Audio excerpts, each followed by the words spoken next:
বাংলাদেশকে একটি গণতান্ত্রিক রাষ্ট্র হিসেবে প্রতিষ্ঠিত করতে বেগম খালেদা জিয়ার অবদান অনস্বীকার্য। তাঁর রেখে যাওয়ার স্বপ্ন বাস্তবায়নের পথে হাঁটবে বিএনপি, এমনটি জানিয়েছেন দলটির মহাসচিব মির্জা ফখরুল ইসলাম আলমগীর।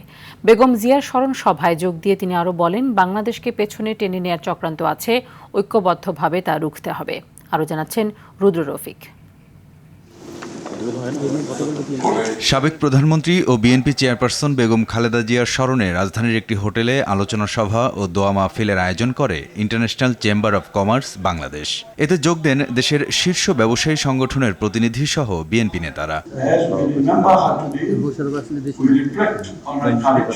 বেগম জিয়ার স্মরণে 1 মিনিটের নীরবতা দিয়ে শুরু হয় সভার আনুষ্ঠানিকতা। এরপর কোরআন তেলাওয়াত ও দোয়ার মাধ্যমে তার বিদেহী আত্মার মাগফিরাত কামনা হয়। সভায় যোগ দিয়ে বিএনপির স্থায়ী কমিটির সদস্যরা দেশের অর্থনীতির ভিত শক্তিশালী করতে বেগম জিয়ার অবদান তুলে ধরেন। তিনি একদিকে ধনী, একদিকে দরিদ্র, তিনি কারো কথা ভুলে যাননি এবং সবাইকে নিয়ে সকলের উন্নয়নের, সামগ্রিক উন্নয়নের পথে দেশকে তিনি এগিয়ে নিয়ে গিয়েছিলেন।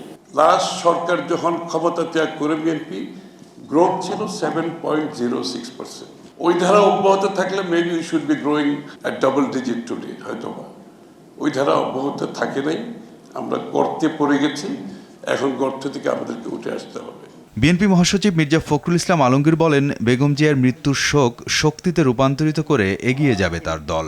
তার এই চলে যাওয়া আমাদেরকে নতুন করে অনুপ্রাণিত করবে, আমাদের শোককে শক্তিতে রূপান্তরিত করবে এবং আমরা সবাই ঐক্যবদ্ধ হয়ে বাংলাদেশের একটা নতুন ভবিষ্যৎ নির্মাণ করব।